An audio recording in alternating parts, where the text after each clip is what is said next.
નમસ્કાર મિત્રો, હું અજય કુકડિયા યુનિવર્સલ એકેડમીમાં આપ સર્વેનું હાર્દિક સ્વાગત કરું છું. મિત્રો, આપણી જે જીસીઆરટી એનસીઆરટી વિજ્ઞાન એન્ડ ટેકનોલોજીની જે સિરીઝ ચાલુ છે એની અંદર આપણે ધોરણ 9ના 1 થી 3 પાઠ ઓલરેડી કમ્પ્લીટ કરી લીધા છે અને આજે આપણે જોવાના છીએ ધોરણ 4 થી આગળ. બરોબર છે, એટલે વેરી ઇમ્પોર્ટન્ટ. નજીકના સમયમાં પરીક્ષા આવી રહી છે અને આમાંથી જનરલી પ્રશ્નો બેઠા આવતા હોય છે. બરોબર છે, તો આપણે એ વાતને ધ્યાને રાખી અને આ સિરીઝ ચાલુ કરેલી હતી. તો જે લોકો નવા હોય લાઈક અને સબસ્ક્રાઇબ કરી દેશે. બાકી ટેલિગ્રામની લિંક ડિસ્ક્રિપ્શનમાં આપેલી છે, ત્યાં પણ જોડાવાનું ભૂલે નહીં. તો શરૂ કરી દઈએ આજનો ક્વેશ્ચન નંબર 1. દ્રાવ્યના મૂળભૂત બંધારણીય ઘટકો કયા છે? તો મૂળભૂત બંધારણીય ઘટકોમાં આવે છે પરમાણુઓ અને અણુઓ. બરોબર, તો ઓપ્શન સી છે અહીં આપણો જવાબ રહેશે. કેનાલ કિરણો કેવા પ્રકારના કિરણો છે? તો એ ધન વીજભાર ધરાવતા કિરણો છે. બરોબર, પછી પ્રોટોનનું દળ ઇલેક્ટ્રોનના દળ કરતાં આશરે કેટલા ગણું વધારે છે? તો 2000 ગણું વધારે છે. ઇલેક્ટ્રોનની શોધ ક્યાં વૈજ્ઞાનિકે કરી હતી? તો જે થોમ્સન દ્વારા આ ઇલેક્ટ્રોનની શોધ કરવામાં આવી હતી. નગો પરીક્ષામાં પૂછાયેલો પણ છે. પ્રોટોન એટલે કે કેનાલ કિરણોની શોધ ક્યાં વૈજ્ઞાનિકે કરી હતી? બરોબર, તો પ્રોટોન જે કેનાલ કિરણો છે એની વાત કરવામાં આવી છે, તો એના હતા ઈ ગોલ્ડસ્ટીન. કોણ હતા? ઈ ગોલ્ડસ્ટીન હતા. પછી પ્રોટોનનું દળ ખાલી જગ્યા લેવામાં આવે છે, તો પ્રોટોનનું દળ ઓલવેઝ 1 એકમ લેવામાં આવે છે. ઇલેક્ટ્રોનનું દળ ખાલી જગ્યા લેવામાં આવે છે તો કે નહિવત લેવામાં આવે છે, કારણ કે ઇલેક્ટ્રોન છે એ ઋણ વીજભાર ધરાવે છે. પરમાણુમાંથી કયા અપરમાણ્વીય કણને દૂર કરી શકાતો નથી? તો પ્રોટોનને તમે દૂર ન કરી શકો, કારણ કે ધન વીજભાર ધરાવે છે એટલા માટે. પરમાણુમાંથી કયા અપરમાણ્વીય કણને સરળતાથી દૂર કરી શકાય છે? તો ઇલેક્ટ્રોનને સરળતાથી દૂર કરી શકાય છે.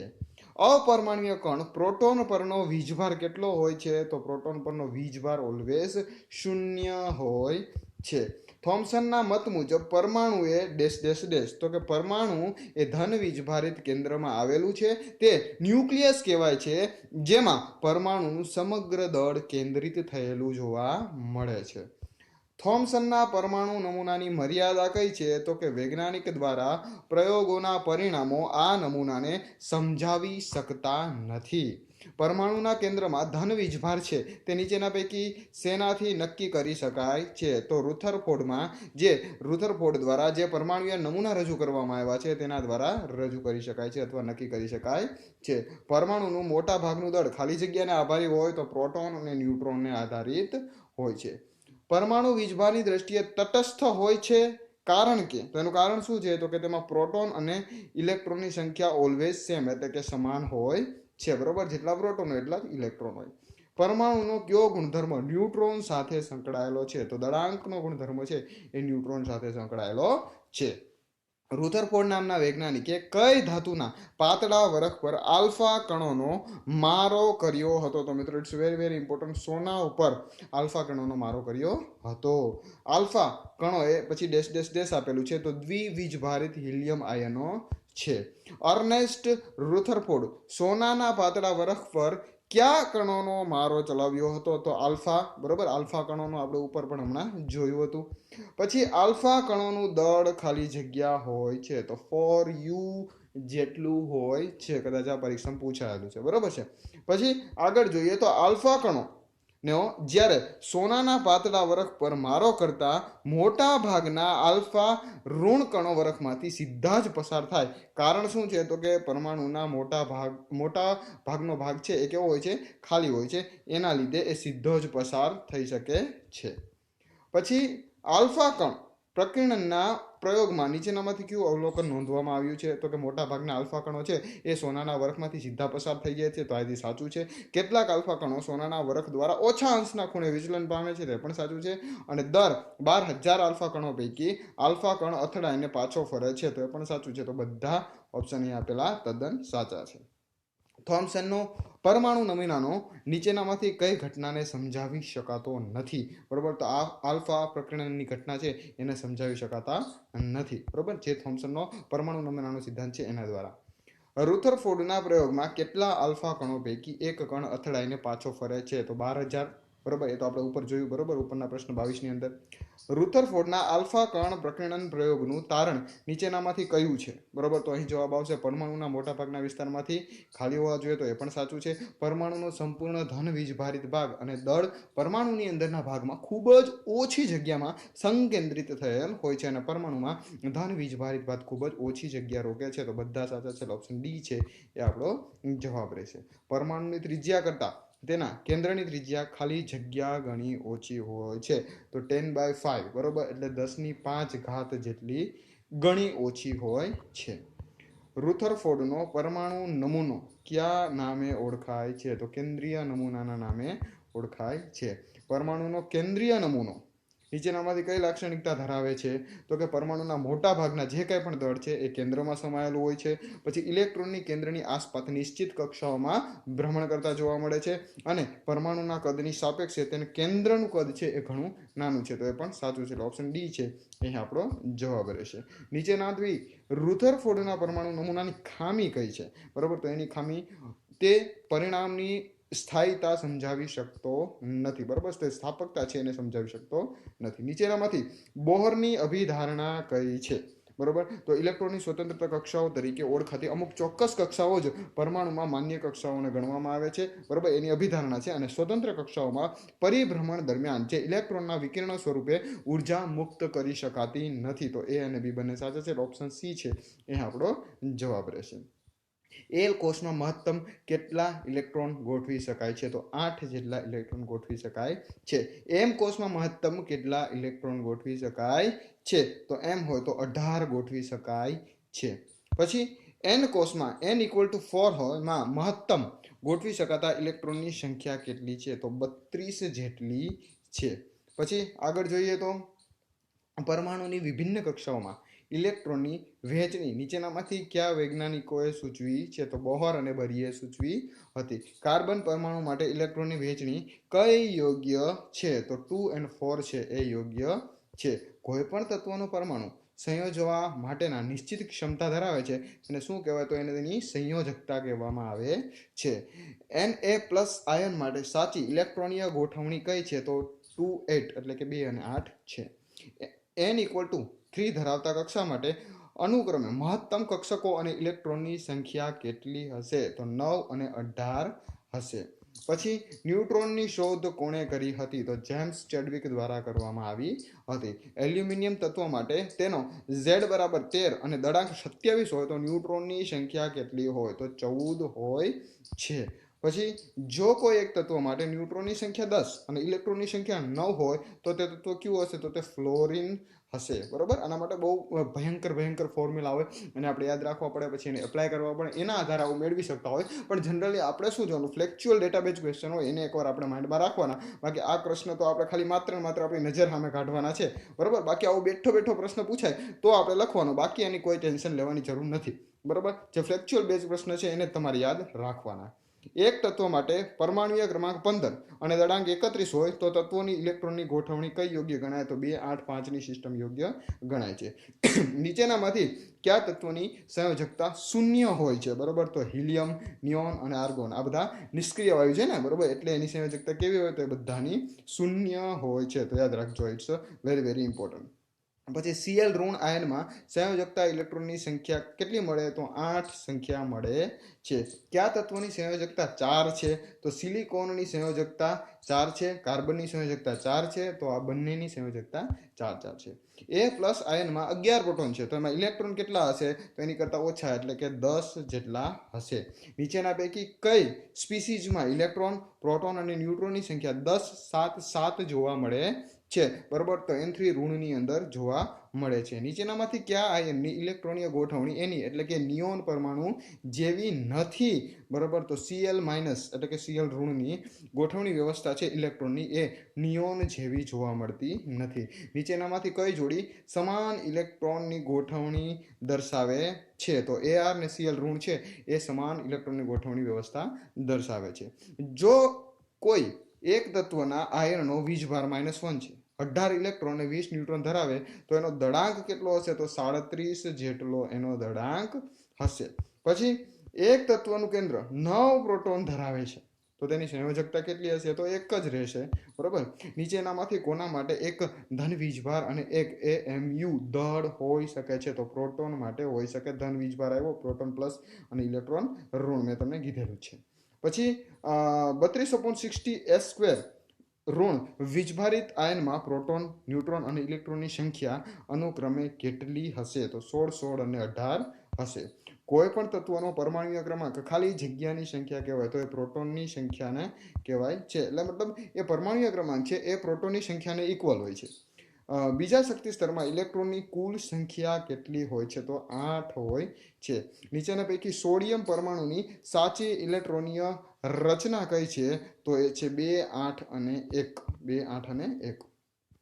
કોઈ પણ પરમાણુની બહારની કક્ષામાં મહત્તમ કેટલા ઇલેક્ટ્રોન સમાવી શકાય? 8 ઇલેક્ટ્રોન સમાવી શકાય છે.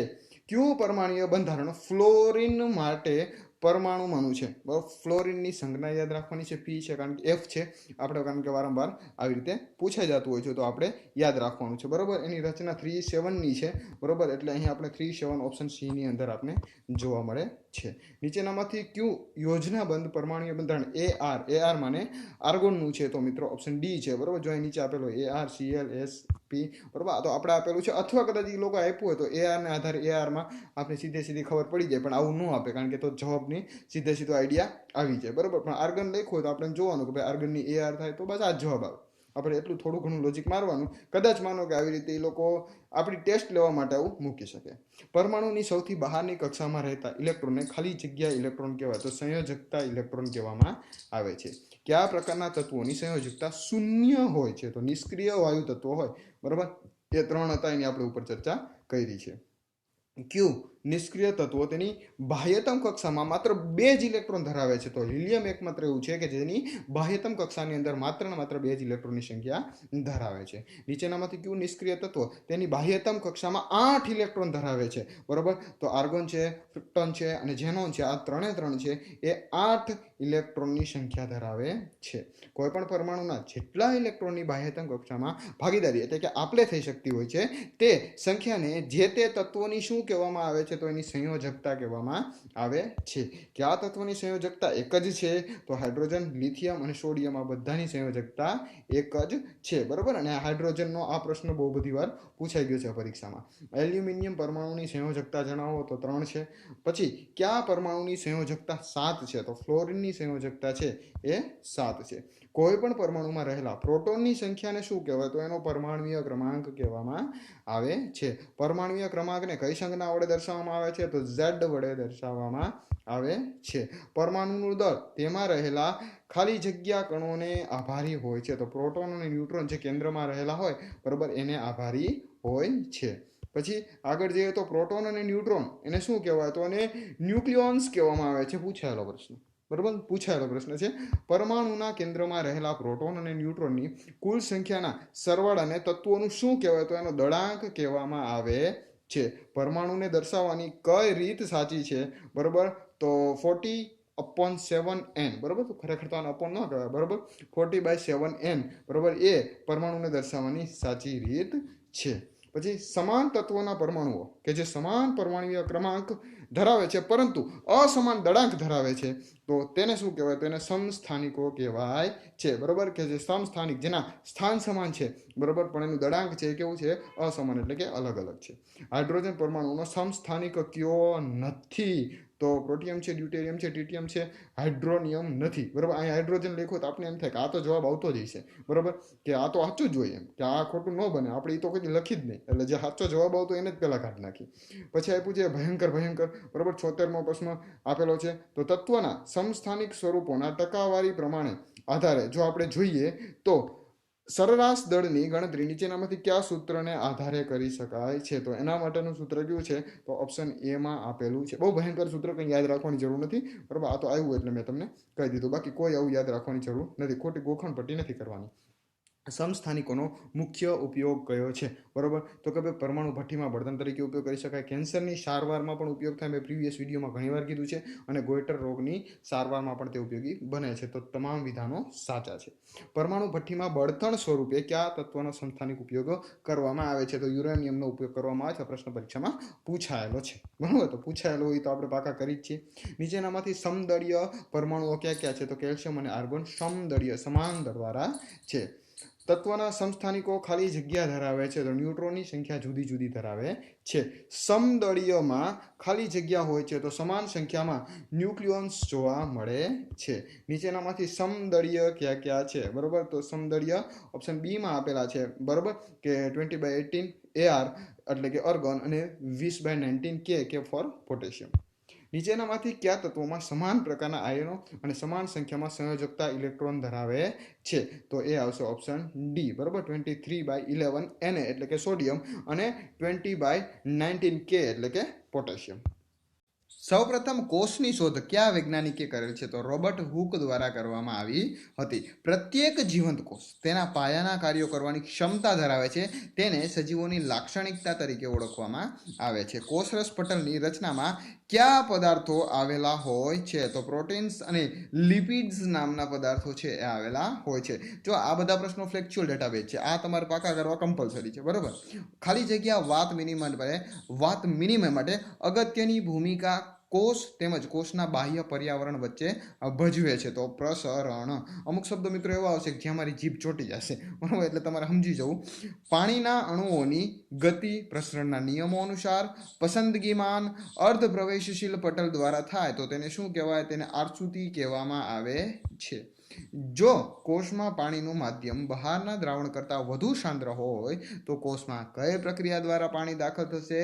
તો અંતઃ આશ્રુતિ દ્વારા. જો કોષમાં તેમજ કોષની બહારના માધ્યમમાં પાણીનું સંકેન્દ્ર સમાન હોય ત્યારે કોષરસ પટલમાં કઈ દિશામાં પાણીનું વહન થવા પામે છે? તો બંને દિશાઓમાં વહન થવા પામે છે.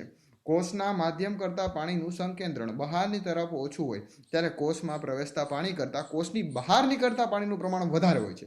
તો કોષ કઈ પરિસ્થિતિમાં જોવા મળશે? કોષ ચીમડાઈ ગયેલ પરિસ્થિતિમાં જોવા મળશે, એટલે સંકુચિત થઈ ગયેલું. આશ્રુતિ દ્વારા પાણી કોષમાં દાખલ થાય તેવા દ્રાવણને તો કે અધોસાંદ્ર દ્રાવણ કહેવામાં આવે છે. વનસ્પતિ કોષમાં બંધારણીય મજબૂતાઈ આપતા કયા પદાર્થોની બનેલી છે? તો એ આવશે ફંગસ, સેલ્યુલોઝ એટલે કે સેલ્યુલોઝ અને પેક્ટિન. આ પેક્ટિન વાળો પ્રશ્ન આપણે ઓલરેડી પરીક્ષામાં પૂછાઈ ગયો છે. કોષ કેન્દ્રની બહારની બાજુએ આવેલા દ્વિસ્તરીય આવરણને શું કહેવાય? કોષ કેન્દ્ર પટલ કહેવામાં આવે છે. યાદ રાખજો. પછી આગળ આપેલું છે કોષ કેન્દ્રમાં આવેલા રંગસૂત્રોમાં શેના બનેલા હોય છે? બરોબર, તો ડીએનએ અને પ્રોટીનના બનેલા હોય છે. બરોબર, તો આ બધું ખોટું છે, યાદ રાખજો. બરોબર, આ થોડુંક ટ્વિસ્ટેડ પ્રશ્ન કહેવાય. હજી આમાં એવું તો નથી આપ્યું ડીએનએ અને આરએનએ, તો આપણે એ જ લખી. બરોબર, એટલે જે રંગસૂત્રો છે ડીએનએ અને પ્રોટીનના બનેલા હોય છે. અને એ પ્રશ્ન પૂછાયેલો છે કે કોષ કેન્દ્રની રચનામાં જે કોષ કેન્દ્રમાં આવેલા જે રંગસૂત્રો છે એની રચનામાં નીચેનામાંથી કયું મહત્વની ભૂમિકા ભજવે છે? તો પ્રોટીન મહત્વની ભૂમિકા ભજવે છે. આ પ્રશ્ન પૂછાઈ ગયો છે. બેક્ટેરિયા જેવા પ્રેકોરિયોટા સમૂહના કોષોની મધ્યમાં આવેલા ન્યુક્લિક એસિડને શું કહેવામાં આવે છે? તો એને ન્યુક્લિઓઇડ કહેવામાં આવે છે. શું? ન્યુક્લિઓઇડ. કોષ કેન્દ્ર ન ધરાવતા પ્રાણી કોષનું નામ જણાવો. તો માનવનો રક્ત કોણ છે? એ કોષ કેન્દ્ર ધરાવતો નથી. કોણ? માનવનો રક્ત કણ. કોણ બોલ્યો તો જવા દેજો, ગણિતની થોડીક અસર છે. પ્રાણી કોષ કરતાં વનસ્પતિ કોષમાં શું વધુ સખત હોય છે? તો કોષ દિવાલ વધુ સખત હોય છે. મૂળ રોમ કઈ પ્રક્રિયા દ્વારા પાણીનું શોષણ કરે છે? બરાબર, તો આશ્રુતિની પ્રક્રિયા દ્વારા. પટલવિહીની અંગિકાઓ ગેરહાજર હોય તેવા અને માત્ર ન્યુક્લિક એસિડના બનેલા રંગસૂત્ર ધરાવતા કોષોવાળા જીવ સમૂહને શું કહેવામાં આવે છે? તો એને પ્રોકેરિયોટા સમૂહના કોષો કહેવામાં આવે છે. કોષોમાં પ્રોટીન ક્યાં ઉત્પન્ન થાય છે? તો રિબોઝોમ્સની અંદર ઉત્પન્ન થાય છે. જો આ પ્રશ્ન પૂછાયો છે. કોષરસ પટલના જૈવ સંશ્લેષણમાં મહત્વનો ભાગ ભજવતી અંગિકાનું નામ શું છે? આંતઃકોષરસ ઝાડ. ગોલ્ગી પ્રસાધનમાં આવેલ પુટિકાઓને શું કહેવામાં આવે છે? તો એને સિસ્ટર્ની કહેવામાં આવે છે. પૃષ્ઠવંશી પ્રાણીઓના યકૃતમાં વિષારી દ્રવ્યો અને દવાઓની બિનવિષારી દ્રવ્યોમાં રૂપાંતર કરતી જે અંગિકા છે એને લીસી અંતઃકોષરસ ઝાડ કહેવામાં આવે છે. કોષની અંગિકાઓ પૈકી કઈ અંગિકામાં નિપજોનું પેકેજિંગ, સંગ્રહ અને રૂપાંતરણ કરવાનું કાર્ય થાય છે? તો ગોલ્ગી પ્રસાધનની અંદર. પછી સજીવના પૂર્ણ કોષને સ્વચ્છ રાખવાનું કાર્ય કોષની કઈ અંગિકા કરે છે? તો લાઇસોઝોમ. કઈ કરે છે? Lysosome. It's a very very important. IMP Ishwar Maganbhai Patel. કણાભ સૂત્રનું અંતઃ આવરણ શા માટે ગળીઓ વાળું હોય છે? બરોબર, કારણ કે તેની સપાટીનો વિસ્તાર વધારે છે એટલા માટે. પછી રંધ્ર ખોલવાની અને બંધ થવાની ક્રિયા કઈ પ્રક્રિયા દ્વારા થાય છે? તો આકૃતિની પ્રક્રિયા દ્વારા. કોષનું શક્તિ એટલે કે ઉર્જા ચલણ ક્યાં ઉત્પન્ન થાય છે? તો કણાભ સૂત્રમાં ઉત્પન્ન થાય છે, એટલે જ આપણે એને કોષનું શક્તિઘર કહીએ છીએ. હરિત દ્રવ્ય ધરાવતા હરિત કણને શું કહેવાય? તો એને રંગ કણ કહેવામાં આવે છે. પોતાનું સ્વતંત્ર ડીએનએ ધરાવતી અંગિકાઓના નામ જણાવો. તો કે સિસ્ટોની અને રંજક કણો છે પોતાનું સ્વતંત્ર ડીએનએ ધરાવતી અંગિકાઓ છે. ખાલી જગ્યામાં એક જ કોષ દ્વારા ગતિશીલતા, ખોરાક, અંતઃગ્રહણ અને શ્વસન જેવા કાર્યો થાય છે. તો અમીબા. બરોબર, આ બહુ ઇમ્પોર્ટન્ટ છે, વારંવાર પૂછાય છે. બહુકોષીય સજીવોમાં વિશિષ્ટ કાર્યો ભિન્ન કોષોના સમૂહ દ્વારા થાય છે. તો આ કોષો સંરચનાકીય ખાલી જગ્યા ધરાવે છે. તો સમાનતા ધરાવે છે. અસમાનતા સમાનતા ધરાવે છે.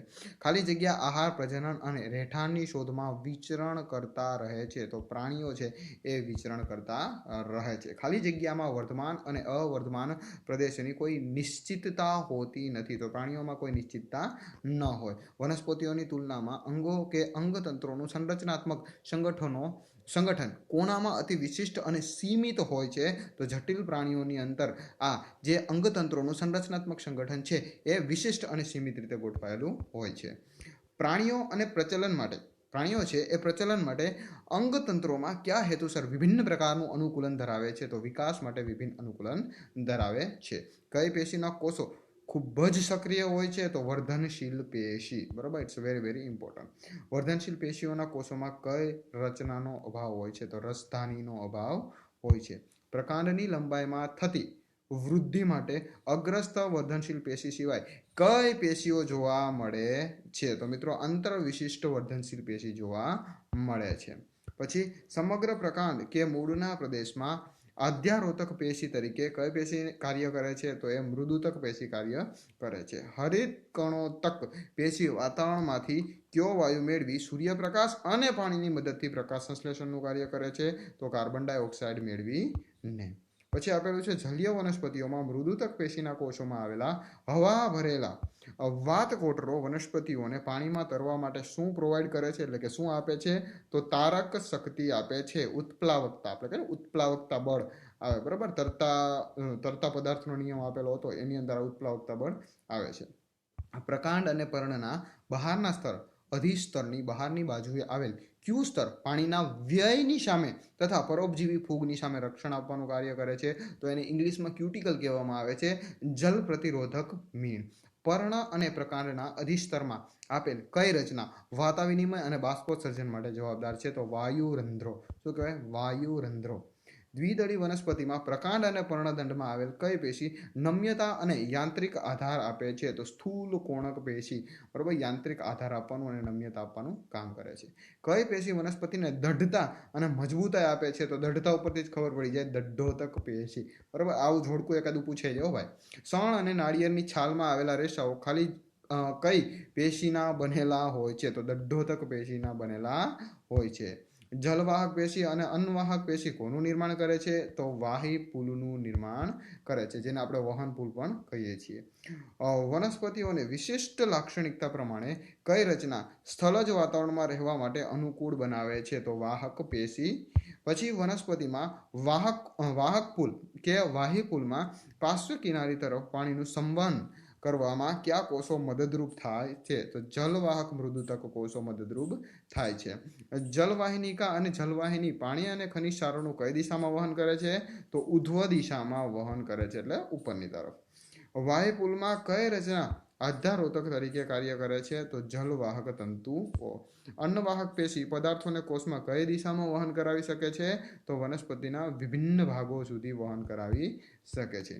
કયા પ્રકારના સ્થૂલન વનસ્પતિની છાલને હવા અને પાણી માટે અપ્રવેશશીલ પટલ જેવી બનાવી દે છે? તો સુબેરીન. આ યાદ રાખજો, ભયંકર નામ છે. પછી પ્રાણી શરીરના બાહ્ય આવરણ સ્વરૂપે અને મોટા ભાગના અંગો, પોલાણ કે અવકાશોને કઈ પેશી ઢાંકે છે? તો અધિચ્છદીય પેશી છે એ ઢાંકે છે. પછી રુધિર વાહિનીઓ અને ફેફસાના વાયુકોષોના અસરના કોષો કે જ્યાં પદાર્થોનું સંવહન કરતા પસંદગીમાન પટલમાં કઈ પેશી જોવા મળે છે? તો લાદીછમ. બરોબર, લાદીછમ આવે. લાદીછમ અધિચ્છદ પેશી મદદરૂપ કરે છે. મોઢાનું અને અન્નનળીનું અંદરનું અસ્તર કઈ પેશીનું બનેલું હોય છે? તો લાદીછમ અધિચ્છદનું બનેલું હોય છે. બરાબર, અધિચ્છદીય પેશીના કોષો ફાટવા સામે રક્ષણ કઈ પેશી આપે છે? તો શુંગ્રીય અસ્ત્રુત અધિચ્છદ પેશી છે એ મદદરૂપ થાય છે. કઈ પેશીના કોષો અધિચ્છદીય અવરોધને પસાર કરવા માટે મદદરૂપ થાય છે? તો સ્તંભાકાર અધિચ્છદ. બરાબર, પછી અધિચ્છદ અને શ્વાસનળીમાં તેની સપાટીને શ્લેષમ દ્વારા સ્વચ્છ કરવામાં કઈ પેશી મદદરૂપ થાય છે? તો પક્ષમલ અધિચ્છદ. પછી મૂત્રપિંડ નલિકા અને લાળ ગ્રંથિની નલિકાને આધાર આપતી પેશીને ઘનાકાર અધિચ્છદ કહેવામાં આવે છે. અધિચ્છદીય પેશીનો કેટલોક ભાગ અંદરની તરફ વળીને કઈ પેશીનું નિર્માણ કરે છે? તો બહુકોષીય ગ્રંથિનું નિર્માણ કરે છે. ત્વચા, સ્નાયુ પેશી, રુધિર વાહિનીઓ, ચેતાઓને પરસ્પર સાંકળતી પેશીનું નામ જણાવો તો એને તંતુ ઘટક સંયોજક પેશી કહેવામાં આવે છે. કઈ પેશીમાં ચરબી કે મેદનો સંગ્રહ થવાને કારણે કયું કાર્ય કરે છે? બરોબર, તો જવાબ આવશે ઉષ્મા નિયમનનું કાર્ય કરે છે. બરોબર, અહીં કઈનું આવે, કોઈ આવે. બરોબર, કોઈ પેશી ચરબી કે મેદનો સંગ્રહ થવાને કારણે કયું કાર્ય કરે? તો ઉષ્મા નિયમનનું કાર્ય કરે છે. અસ્થિકોષો શાના બનેલા હોય છે? તો કે ભાઈ કેલ્શિયમ અને ફોસ્ફરસના બનેલા હોય છે. કાસ્થિ પેશીનું આંતરકોષીય દ્રવ્ય શેનું બનેલું હોય? તો પ્રોટીન અને શર્કરાનું બનેલું હોય છે. શ્વાસનળી, નાક, કાન અને ગળામાં કઈ પ્રાણી પેશી રક્ષણાત્મક હોય છે? તો કાચવત કાસ્થિ. શ્વસન વાયુઓ, શરીરના પચેલા ખોરાક, અંતઃસ્ત્રાવો, ઉત્સર્જિત પદાર્થો શરીરના એક ભાગમાંથી બીજા ભાગમાં કઈ પેશી દ્વારા વહન કરવામાં આવે છે? તો રુધિર દ્વારા વહન કરવામાં આવે છે. કઈ સ્નાયુ પેશીઓ અનૈચ્છિક ક્રિયાઓનું નિયમન અને નિયંત્રણ કરે છે? અરેખિત અને રદ સ્નાયુ પેશીઓ. સૌથી લાંબા ચેતાકોષની લંબાઈ કેટલી હોય છે? તો 1 મીટર જેટલી હોય છે. અને હવે આવી ગયું છે આપણા ભયંકર જોડકા. ક્યાં આવી ગયા છે? હવે આવી ગયા છે આપણા ભયંકર જોડકા. તો યાદ રાખવાનું છે. બરોબર, ચાલો જોઈએ યોગ્ય જોડકા જોડો. તો આમાંથી આપણે જે પેલા આવડતું હોય ને આપણે જોવાનું. આપણે એક જોયું હતું, બરોબર, આ નાળિયેરની છાલ વાળું, કે નાળિયેરની છાલ છે, બરોબર, તો એને સપોર્ટ આપવા માટે દઢ્ઢોતક પેશી હોય છે. તો એ સાથે શું આવે? તો કે પાંચમું આવે. એ સાથે પાંચમું આમાં છે, આમાં નથી, આમાં નથી, આમાંય નથી. તો ઓપ્શન એ છે એ જ આપણો જવાબ બની જશે. બરાબર, બાકી તમારે બીજા નામો છે, વિડીયોને પોઝ કરી અને તમારે જોઈન્ટ કરી લેવાના રહે છે. બરાબર, એટલે શું થાય કે તમારો ખોટો ટાઈમ ન બગડે. આપણે જે આવડતું હોય જોડકામાં એમ જ હાલવાનું. આપણે જે આવડતું હોય એ જ આપણે જોવાનું. બાકી ખાલી ખોટી કોઈ પણ પ્રકારની સ્ટડી કરવાની નહીં, ખોટું ધંધે લાગવાનું નહીં. બરાબર, હવે આ બીજું જોડકું પાછા જોડકા જોડો. આમાં આપણે શું આવડે? તો કે ભાઈ શરીરના અંગોને જોડે એને શું કહેવાય? સાદીન સિમ્પલ શું જોડે મતલબ સંયોજન કરે. બરાબર, તો સીમાં શું આવે? સીમાં બી આવે, સંયોજક પેશી. બરાબર, શરીરના અંગોને જોડે તો એને સંયોજક પેશી કહેવાય. સી ની અંદર બી આપેલો એટલે બીજો આપેલો હોય. આ સી ની અંદર બી નથી, આની અંદર તો કે છે, આની અંદર તો કે નથી, આની અંદર નથી. તો ઓપ્શન સી છે એ આપણો જવાબ રહેશે. બરાબર, આ જન સામાન્યની ભાષામાં સમજાય એવી વાત છે. બરાબર, અને પરીક્ષામાં આવી જ રીતે કરવાનું છે. કોઈ ખોટી ગધા મજૂરી તરફ આપણે વળવાનું નથી. બરાબર છે. પછી હવે આપેલું છે વળી પાછું એક જોડકું જોડો. બરાબર, આ જોડકા છે ને આપણે એમ કહેવાય ને કે થકવી દે. શું કરે? થકવી દે. અને ખરેખર આપણે એમ થઈ જાય કે પરીક્ષા નથી આપવી. બરાબર, ચાલો જોઈએ. તો કે આમાંથી વળી આપણે કયું આવડે છે? બધા એક વાર જોવાના. આપણે એમ લાગે કે આની આઈડિયા તો જુઓ. તો ખોરાક અને પાણીનું વહન કરે. પછી ઓપ્શન જોવાના. સામે શું આવે? તો કે વાહક પેશી આવે. બરોબર, વહન કોણ કરે? તો કે વાહક પેશી. વહન અરે વાહક પેશી. સીધો મેળ આવી ગયો. બરોબર, તો પેલા સાથે પાંચમું જોવો. આમાં નથી, આમાં નથી, આમાં નથી, આમાં છે. તો ઓપ્શન ડી છે એ આપણો જવાબ રહેશે. તો આવી રીતે એલિમિનેશનનો પણ ભવ્ય લાભ લેવાનું મિત્રો ભૂલતા નહીં. બરોબર, પછી વળી પાછું કંઈક આવું એક જબરદસ્ત આપેલું છે એને આપણે નિહાળીએ અને શું કહેવા માંગે છે એ જોઈએ. તો અહીં આપણે શું આવડે છે? તો વળી પાછું આપણે ઓલું યાદ આવી જાય. બરોબર, કે સણના રેશા. આપણે રેશાઓની ત્યારે વાત કરી, દઢ્ઢોતક પેશી છે અને ટેકો આપે છે. તો બીમાં ચોગડો આવશે. શું આવશે? બીમાં ચોગડો. આમાં નથી, આમાં નથી, આમાં નથી, બીમાં આપેલો છે. લ્યો, ઓપ્શન બી ની અંદર બી સાથે ચોગડો માત્ર ને માત્ર આમાં જ આપેલો છે. બરોબર, વૃક્ષની છાલ તો કે સુબેરીનું સ્થૂલન. આ આપણે બધું જોયું હતું. આપણે ઉપર પ્રશ્નો બધા સિંગલ વન લાઇનરમાં જોયેલા છે અને આ બધાને હવે જોડકા સ્વરૂપે મૂક્યા. એટલે શું થાય કે આપણું બે રીતે રિવિઝન થઈ જાય. બરોબર, અને આપણે કાળકામાં ભવ્ય માર્ક આપે. બરાબર, એવું આપણે કામ કરવા ઈચ્છીએ છીએ. જોકે મહેનત આપણી છે એટલે ઈશ્વર આપણને 100% મદદરૂપ થવાના જ છે. બરાબર. હવે ચરબીનો સંગ્રહ, બરાબર, ચરબીનો સંગ્રહ હોય એ શું કામ કરે? તો કે ચરબીનો સંગ્રહ જે છે એ ઉષ્મા નિયમનનું કાર્ય કરે. ચરબીનો સંગ્રહ હોય ને એ ઉષ્મા નિયમનનું કાર્ય કરે છે. તો ઈ સાથે ત્રીજું આવે, ખાલી આપણે એક આવડે છે, ઈ સાથે ત્રીજું આમાં છે, બરાબર, આમાં નથી. તો ઓપ્શન એ છે આપણો જવાબ બને. બરાબર, એ હું કહું એક જ આવડવું જોઈએ, આપણે જાજુ કંઈ કરવું નથી, ખાલી આપને એક જ આવડે, બરાબર, એટલે આપણું બધું કામ થઈ જશે. ખરેખર જોડકા આવી જ રીતે હોય. જ્યારે અઘરા જોડકા પૂછે ને ત્યારે આવી રીતનું બધું કામકાજ હાલતું હોય છે. બાકી હેલા પૂછે ત્યારે તો તમારે છેલ્લે બેની અંદર એ લોકો તમારી લેફ્ટ રાઈટ તો લે જ તે, બરાબર, કારણ કે એ લોકોને અધિકારી જોઈએ, મજૂર નથી જોતા, બરાબર ને. અને મજૂર જોતા હોય તો એ લોકો બહારથી ન લઈ લે, એ તો 300 રૂપિયામાં આવે ને, બરાબર. તો મહિને કેટલા થાય? 9,000 જ થાય. તો આપણે 19,000 આપવાના. કેમ આપે? કાંઈક હોય તો જ આપે ને. છીએ પ્રકરણ નંબર 7. અહીં 6 લખાઈ ગયું છે પણ અહીં પ્રકરણ આવશે 7. તો 7મું પ્રકરણ આપણે જોવાના છે. અને તમારે પ્રકરણ નામથી કે ટાઈપિંગથી કંઈ નથી જોવાનું, તમારે કન્ટેન્ટ છે એ બધું આવી જશે, એ તમને ગેરંટી આપું છું. ચાલો જોઈએ. પૃથ્વી ઉપર સૌથી મોટી વહેલની લંબાઈ અને પાઇન વૃક્ષ કેટલા વર્ષોથી છે? બરાબર. તો 30 મીટરની લંબાઈ હોય અને 1000 વર્ષોથી આ જે પાઇન વૃક્ષ છે એ જોવા મળે છે. પૃથ્વી ઉપર મચ્છરો કેટલા સમય સુધી હયાત હોય છે? તો થોડા દિવસો સુધી પૃથ્વી ઉપર મચ્છરો રહેતા હોય છે. અમારે અહીંયા તો દરરોજ હોય જ છે. કોલંબિયા, ઇક્વાડોર, પેરુ, મેક્સિકો વગેરે વિસ્તારોમાં જૈવ વિવિધતા કેવી છે?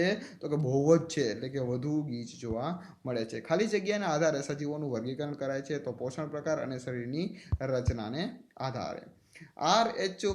વિડેકર નામના વૈજ્ઞાનિકે સજીવોના વર્ગીકરણને કેટલી સૃષ્ટિમાં વર્ગીકૃત કર્યું છે? તો 5 સૃષ્ટિમાં વર્ગીકૃત કર્યો છે. સભ્યો અને આંતરપ્રજનનની ક્ષમતા ધરાવતા સજીવ સમૂહને શું કહેવામાં આવે છે? તો એને જાતિ કહેવામાં આવે છે.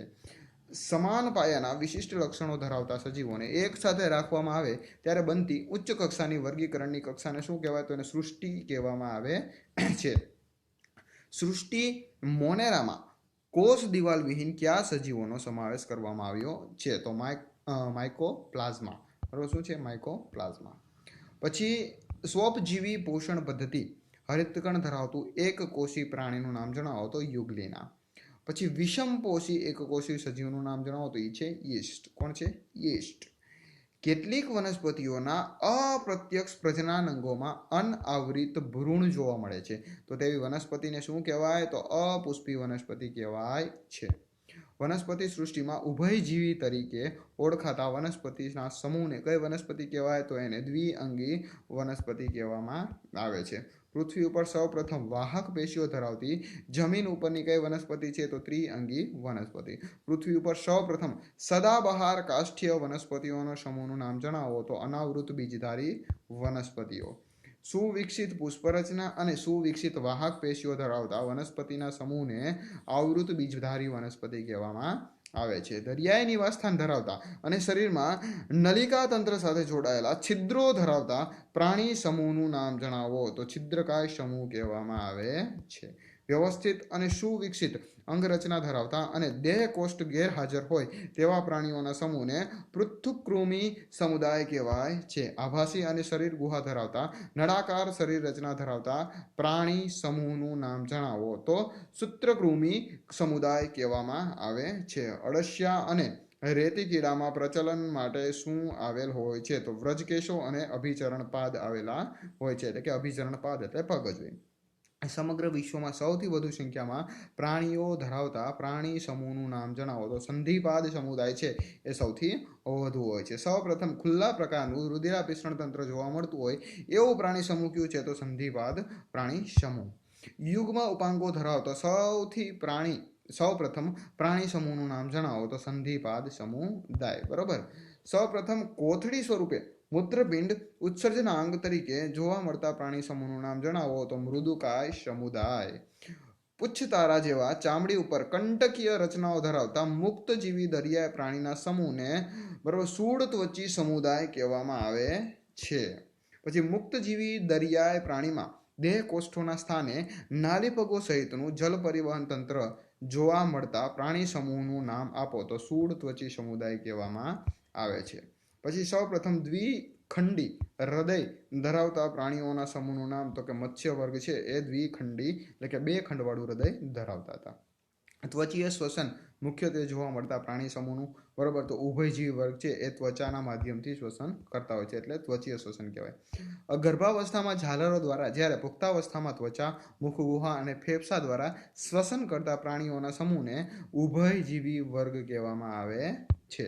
બાહ્ય ફલન અને પાણીમાં ઈંડાઓના સમૂહ તરીકે ઈંડા મૂકતા પ્રાણીઓના સમૂહને ઉભયજીવી વર્ગ કહેવાય છે. ભીંગડાઓના બહિર્કંકાલ ધરાવતા ત્રિખંડી હૃદય ધરાવતા પ્રાણીઓના સમૂહને સરીસૃપ વર્ગ કહેવામાં આવે છે. 4 ખંડોવાળું હૃદય ધરાવતા સરીસૃપ વર્ગના પ્રાણીનું નામ જણાવો તો એ છે મગરમચ્છ, બરાબર, મગરમચ્છા.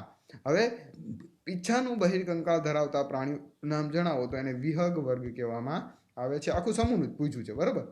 અગ્ર ઉપાંગનું પાંખોમાં રૂપાંતર દર્શાવતા પ્રાણીઓના સમૂહ તો કે એને વિહંગ વર્ગ એટલે કે પક્ષીઓ જેને આપણે કહીએ. શરીરનું તાપમાન જાળવવા માટે પ્રસ્વેદી ગ્રંથિ અને વાળના બહિર્કંકાલ ધરાવતા પ્રાણી સમૂહનું નામ જણાવો તો એને સસ્તન વર્ગના પ્રાણી વર્ગ કહેવાય છે. એમાં મનુષ્ય પણ આવી જાય.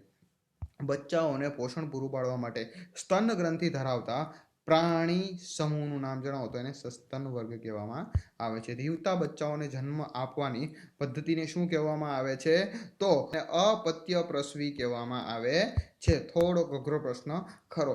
અંડપ્રસવી સસ્તન વર્ગના પ્રાણીઓના નામ જણાવો તો બતક ચાંચ, જેને આપણે પ્લેટિપ્સ તરીકે પણ ઓળખીએ છીએ. કાંગારૂ દ્વારા નવજાત બચ્ચાઓને જે કોથળીમાં રાખી અને બચ્ચાઓનો ઉછેર થાય છે તેને શું કહેવાય, બરાબર. તો આ બહુ અઘરો પ્રશ્ન કહેવાય. તો એને માર્સુપિયમ કહેવામાં આવે છે, બરાબર. કાંગારૂ પોતાના બચ્ચાને સંતાડે ભયનો જ્યારે એવું વાતાવરણ લાગે ત્યારે. પછી દ્વિનામી નામકરણ પદ્ધતિના પ્રણેતા આપણે કોને કહીએ છીએ તો કેરોલસ લિનિયસને કહીએ છીએ. પૂછાયેલા પ્રશ્ન છે. પછી દ્વિનામકરણ પદ્ધતિમાં સજીવ વૈજ્ઞાનિકનું નામ કઈ ભાષા અને કેવી રીતે લખવામાં આવે છે તો કે ભાઈ લેટિન ભાષામાં અને ઇટાલિક એટલે કે ત્રાંસા અક્ષરોની અંદર લખવામાં આવે છે. તો મિત્રો આ 4 પાઠના પ્રશ્નો હતા જે આપણે અહીં રાખીએ છીએ. ફરી એકવાર મળશું નેક્સ્ટ પાર્ટ સાથે. ત્યાં સુધી નવા હોય તો લાઈક અને સબસ્ક્રાઇબ કરી દેજો. મિલતે હૈ નેક્સ્ટ પાર્ટ કે સાથ. ત્યાં સુધી જય હિન્દ, જય Bharat, take care, bye bye.